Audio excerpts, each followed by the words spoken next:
Hai, Assalamualaikum. Salam sejahtera. Anda bersama saya, Hafizah Zaman, bertemankan dengan rakan setugas Hakim Rahman yang kini berada di rumah, work from home. Hakim menjalankan norma baharu, kelaziman baharu seperti mana yang kita praktikkan sebelum-sebelum ini.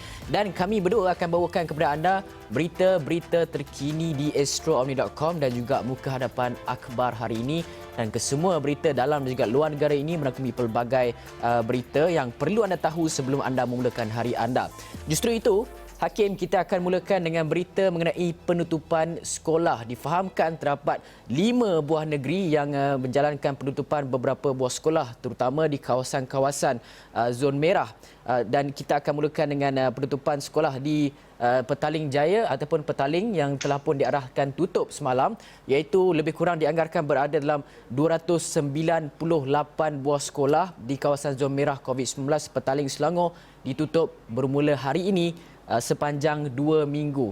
Dan KPM dalam satu kenyataan memaklumkan sekolah yang terlibat termasuk sekolah swasta melibatkan 298 buah sekolah, dan bilangan ini merangkumi sekolah rendah, sekolah menengah, sekolah swasta yang berdaftar dengan KPM dan sekolah yang punya asrama termasuk college vocational juga ditutup. Jadi ibu bapa sekarang ni perlu mengambil pelajar yang tinggal di asrama tersebut untuk pulang. Bagaimanapun pelajar yang menunggu untuk diambil ibu bapa ataupun murid-murid ingin terus kekal berada di asrama sekolah sepanjang tempoh penutupan juga akan dijaga di bawah penyelaan warden asrama. Keperluan makan minum pelajar itu akan disediakan oleh pihak sekolah, jadi ibu bapa tidak perlu risau akan kebajikan sekolah, kebajikan pelajar ataupun anak mereka. Dan penutupan sekolah di Kelang itu menjadikan jumlah keseluruhan sekolah yang telah pun ditutup adalah sebanyak 1997, merangkumi 11 zon merah di Sabah dan juga beberapa kawasan lain, Petaling, Selangor, Perak dan juga Kedah itu sendiri. Dan ada lebih kurang sebanyak 304 buah sekolah lagi di Selangor dan juga Perak ditutup semalam, Hakim. Ya, Hafizi, dan dalam masa yang sama sebab saya bekerja dari rumah tapi dari kediaman saya ni saya boleh nampak kawasan Petaling. Jadi memang kuranglah jumlah kenderaan kalau nak dibandingkan dengan sebelum ini sebab ada lebih 200 sekolah di kawasan Petaling yang telah pun diarahkan tutup. Dan ini bertepatan sebenarnya dengan saranan ataupun SOP yang dikeluarkan oleh Kementerian Pendidikan Malaysia, di mana jika sesebuah sekolah itu dilaporkan mempunyai kes positif COVID-19, secara automatik tidak perlu menunggu arahan lanjut, sekolah itu perlu ditutup selama seminggu tanpa memerlukan sebarang proses penyelidikan ataupun evaluasi to evaluate the situation dekat sekolah itu agar keluk jangkitan ataupun kes COVID-19 itu dapat disaring dengan segera. Dan ini juga membawa kepada pelbagai lagi persoalan berkenaan dengan jumlah kes yang dilaporkan, kerana tindakan menutup sekolah tersebut sebagai salah satu cara untuk mengekang jangkitan COVID-19.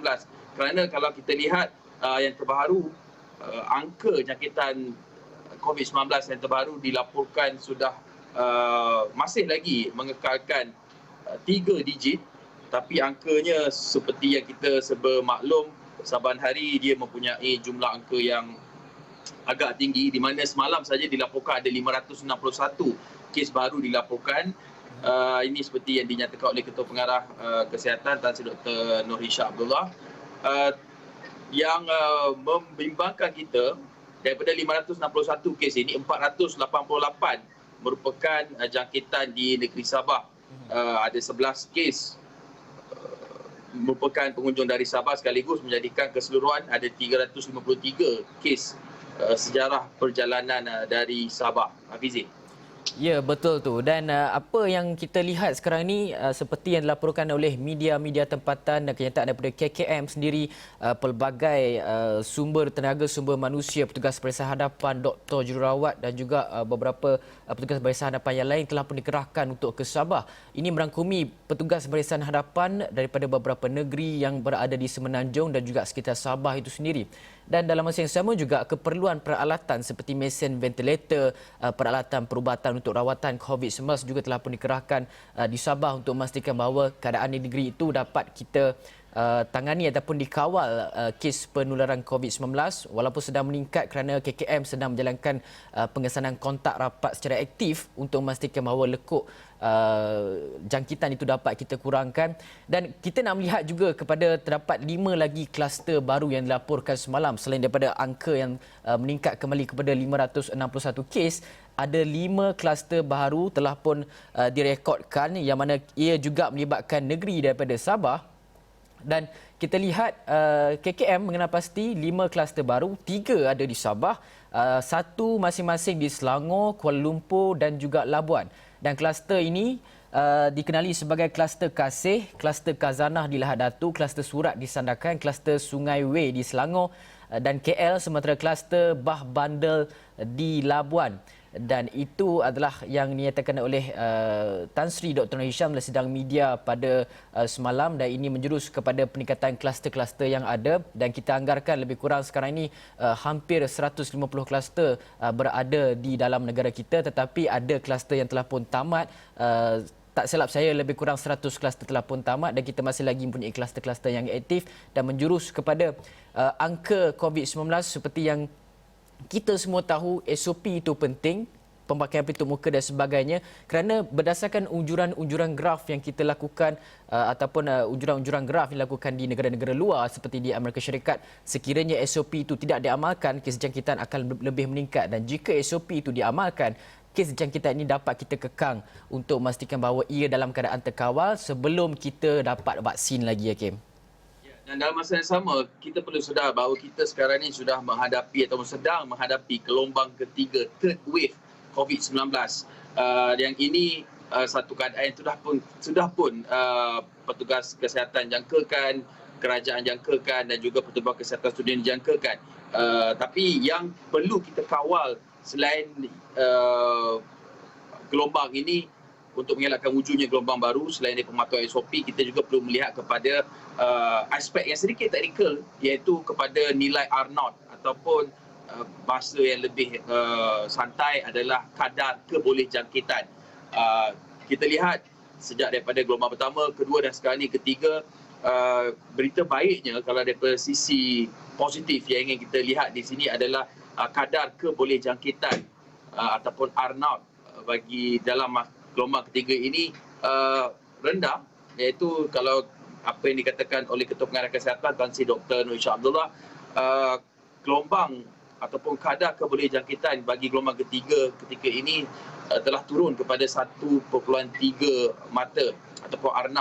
Sebab sebelum ni kita ada 2.3 tapi telah berjaya dilandaikan sehingga 1.3, dan ini semua hasil daripada tindakan ataupun tindakan kesihatan awam di lapangan seperti pengesanan kontak, ujian kes menggunakan antigen ataupun ujian swab. Itu pengesanan kontak itu dan juga saringan itu adalah satu tindakan yang perlu untuk menurunkan kadar kebolehjangkitan. Maksud kebolehjangkitan ni maksudnya satu orang tu dia boleh, kalau dulu satu orang dia boleh menjangkiti 100 orang, tapi sekarang satu orang tu dia mungkin boleh menjangkiti 50 ataupun 20 orang. Itu perumpamaan nombor yang saya berikan, bukanlah nombor sebenar, tapi untuk kita lebih memahami bahawa kadar kebolehjangkitan itu telah pun menurun sebenarnya.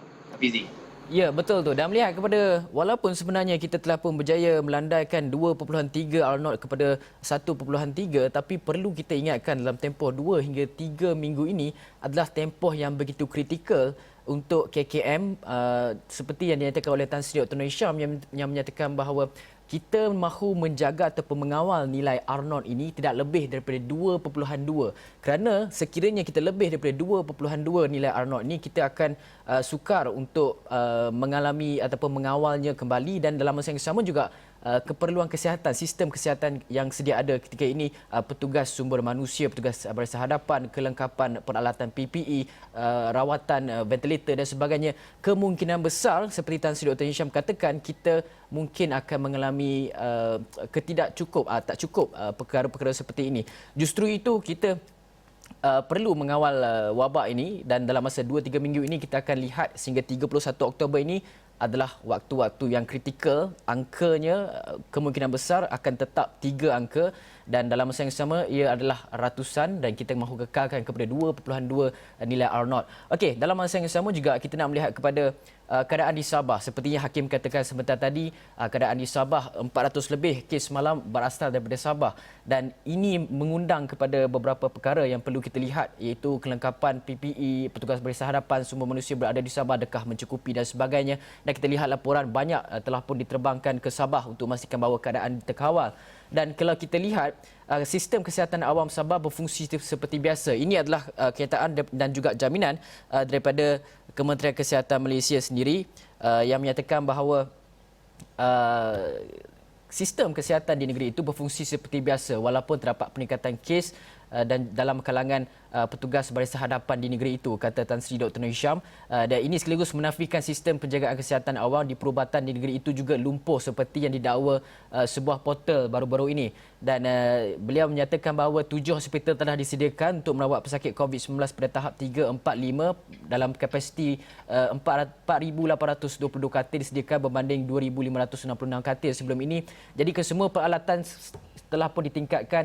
Dan kalau kita pergi sedikit kepada muka hadapan akhbar di berita harian dan juga New Straits Times yang menyatakan bahawa kita pergi kepada New Straits Times terlebih dahulu, kita melihat kepada Support for Sabah. Itu adalah akhbar muka hadapan akhbar NST yang menyatakan segala kelengkapan telah pun dibawa ke Sabah untuk memastikan perang terhadap COVID-19 ini dapat kita tangani. Lebih kurang 483 healthcare personnel telah pun diterbangkan ke sana. Hospital, lab, ujian saringan telah pun ditingkatkan dan CMCO enforcement juga PKPD itu dilaksanakan di kawasan-kawasan seperti Kota Belud yang terbaru semalam dan juga Lahad Datu bermula 13 sampailah 26 Oktober ini.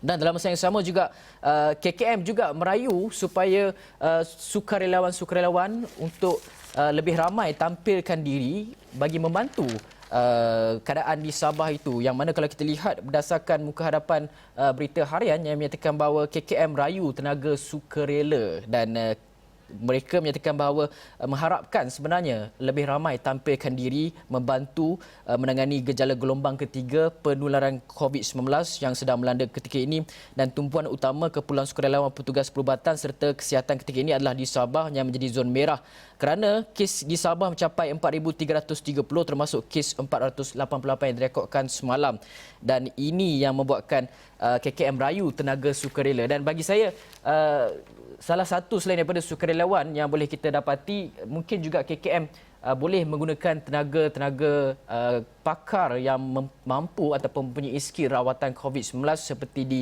Universiti Malaysia Sabah, dan gunakan juga apa orang kata resources, sumber-sumber daripada hospital-hospital swasta yang ada. Dan hospital swasta bagi saya tampillah hulurkan bantuan kerana ini adalah waktu kita jaga kita untuk memastikan bahawa keadaan COVID-19 ini terkawal dan rakyat akan berada dalam keadaan selamat dan juga ekonomi itu dapat dibuka dengan lebih cepat, Kim. Ya, tapi kita letih. Kita letih sebenarnya. Kita letih. Sedangkan kita rakyat biasa ini merasa letih dengan apa yang berlaku ketika ini, dengan apabila kita cuba mengadaptasi dengan norma baru.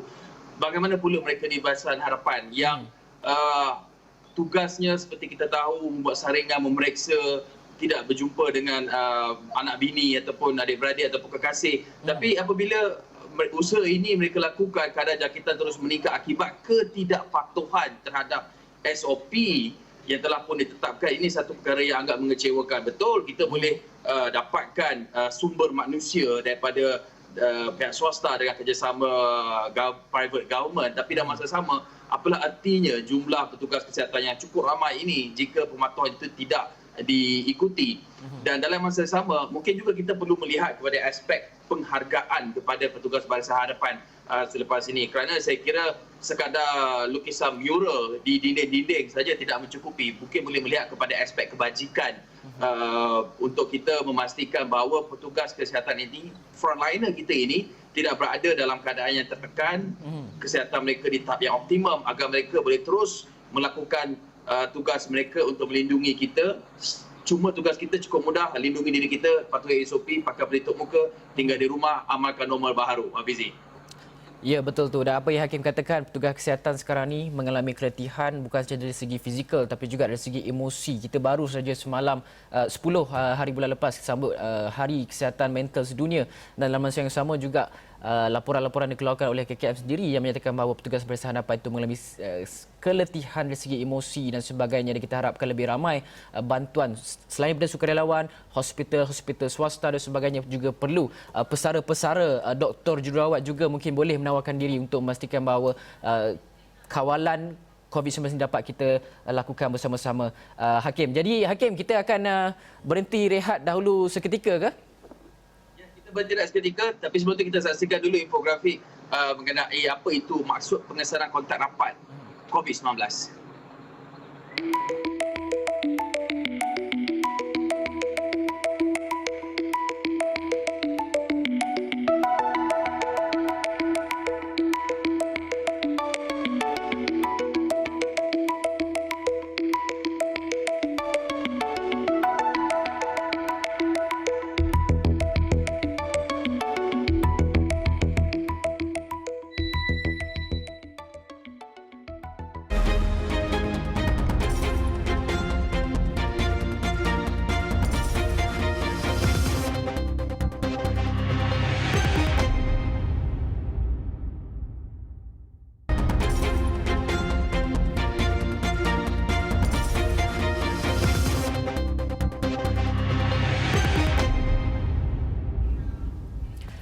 Terima kasih kerana setia bersama kami di Awani Pagi membincangkan mengenai berita dalam dan juga luar negara yang perlu anda tahu hari ini, dan anda boleh bincangkan berita-berita ini bersama dengan rakan-rakan anda dan juga keluarga, dan boleh juga sertai kami dengan memberi feedback dan sebagainya di semua laman media sosial kami. Dan semalam dan juga beberapa hari yang lepas berlaku satu kemalangan yang orang kata mengerikan. Tular sebuah video di media sosial yang menunjukkan bahawa sebuah kereta Myvi telah pun merempuh sebuah kereta Honda Accord yang membuatkan pemandu kepada kereta Honda Accord itu telah pun meninggal dunia. Dan berdasarkan kenyataan daripada polis sendiri, pemandu Perodor Myvi, seorang wanita yang berusia 23 tahun itu yang terbabit dalam kemalangan di kilometer Jalan Johor Bahru, Kota Tinggi, didapati positif dadah, dan pemandu wanita itu kini dalam tahanan polis. Kata Ketua Polis Daerah Johor Bahru Selatan, Muhammad Fazli Muhammad Zain, yang mendapati serangan ujar yang kencing.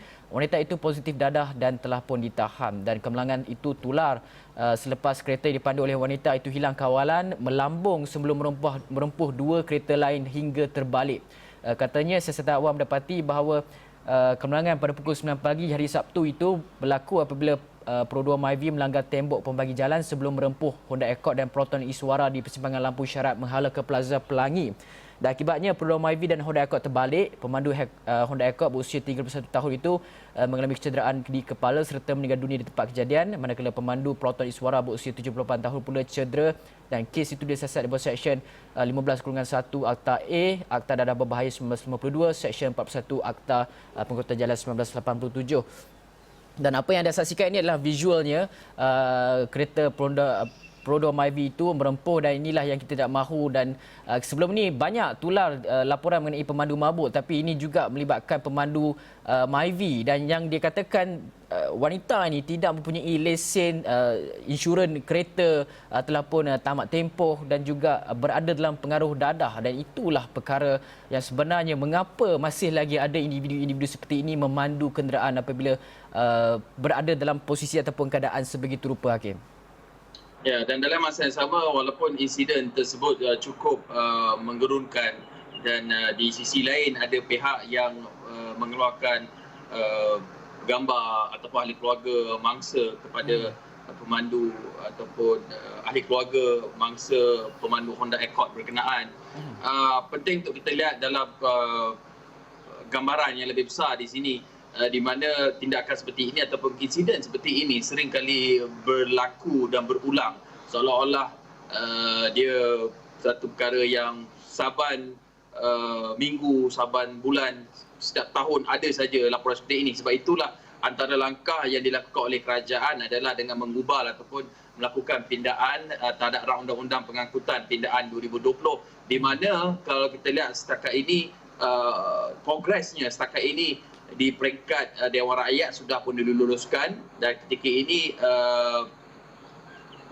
pada September lalu pun di peringkat Dewan Negara juga telah pun diluluskan RUU Pengangkutan Jalan Pindaan 2020 ini. Tujuannya tak lain dan tidak bukan untuk meningkatkan tahap keselamatan di jalan raya dan juga menjamin kebajikan serta kesejahteraan rakyat Malaysia. Okey, kalau kita nak imbas kembali sedikit apa yang dalam RUU Pengangkutan Pindaan 2020 ini, dia ada keseluruhannya ada 15 pasal utama, antaranya melibatkan pindaan terhadap kesalahan menyebabkan kematian kerana memandu dengan melulu atau membahayakan, iaitu hukuman penjara 5 hingga 10 tahun dan dengan denda 50 hingga 20 hingga 50 ribu. Ini antara yang ingin dilihat kembali kerana perkara ini sudah pun diperdebatkan, dan dalam masa yang sama juga pindaan itu juga melihat kepada kemungkinan untuk meregulasi mungkin mobile vehicle seperti mungkin skuter